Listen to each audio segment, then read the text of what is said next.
Welcome to Penrose Learning, where we make understanding easy. You start by confirming your Realme model and Android version, so you pick compatible files. Next, make a full backup and enable installation from unknown sources in security settings. This avoids interruptions. Then, download the specific iOS Emoji APK and the matching font file to your phone.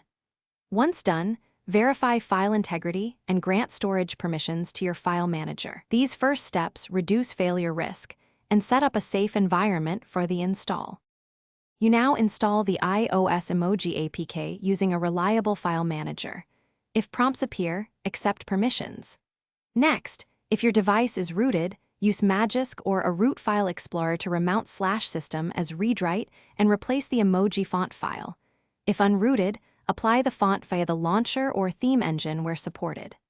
Once replaced, clear keyboard and messaging app caches and reboot. Make sure to set the new font in display or font settings so apps pick up the change. You finish by rebooting and testing emojis across messages, WhatsApp, and social apps to confirm the iOS style appears everywhere. If characters look broken or apps crash, immediately restore the original font backup and reboot. This reverts system instability. Also try clearing app caches and reinstalling your keyboard app before restoring. If root tools fail, unroot and repeat steps via supported theme engine. One key tip: always keep your original font backup until you're certain the swap is. Thanks for watching. If this was helpful, leave a like and consider subscribing. See you next time.